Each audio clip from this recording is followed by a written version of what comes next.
Africa में कई ऐसी जनजातियां हैं जिनसे जुड़ी परंपराएं लोगों को हैरान कर देती हैं। इनमें से किसी जनजाति में मर्दानगी साबित करने के लिए सबसे जहरीली चींटी से कटवाया जाता है, तो कहीं पर परंपरा के नाम पर उंगलियां काट दी जाती हैं। ऐसी ही एक खतरनाक हैमर जनजाति भी है।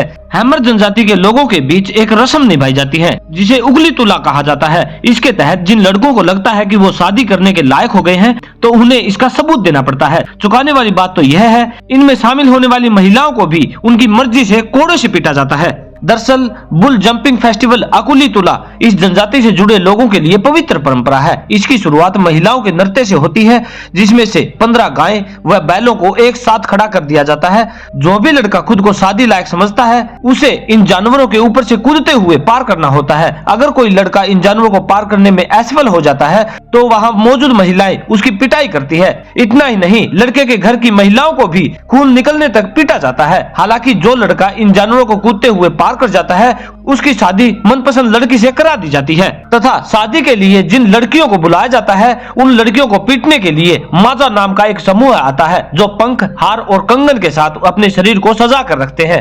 वे समारोह में मौजूद सभी लड़कियों और महिलाओं को छड़ी और कोड़ों से पीटते हैं। इन सब के बीच अगर कोई लड़की या महिला पिटाई से बच जाती है, तो वह खुद सामने आकर कोड़े से खुद को पीटने के लिए गिड़गिड़ाती है, कोड़ों से पीटने के लिए भीख भी मांगती है। इस दौरान ज्यादा पिटाई की वजह से दर्द से कहराते या भागने की अनुमति भी नहीं होती। ऐसा माना जाता है कि कोड़े से पिटाई खाने से महिलाओं और पुरुषों में प्यार बढ़ता है। इतना ही नहीं, जो महिला सबसे ज्यादा मार बर्दाश्त करती है, उसकी शादी सबसे नौजवान शख्स के साथ करा दी जाती है।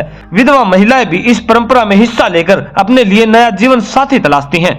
इस जनजाति में महिलाओं को न सिर्फ शादी के दौरान परंपरा के नाम पर पीटा जाता है, बल्कि उनके साथ ये दरिंदगी सालों तक चलती रहती है। हालांकि 2 बच्चे होने के बाद उन्हें इससे राहत मिलती है। इस जनजाति के नियमों के मुताबिक पुरुषों को पिटाई की वजह भी बताने की आवश्यकता नहीं होती। वे जब चाहे तब तक महिलाओं को पीट सकते हैं। महिलाओं की पीठ पर पिटाई बने दाग को सौंदर्य के रूप में गर्व से दिखाते हैं। इन तमाम कारणों से हेमर जनजाति की महिलाएं बहुत ज्यादा मजबूत होती हैं। एक शादी होने के बावजूद भी इस जनजाति के मर्द दूसरी शादी भी कर सकते हैं।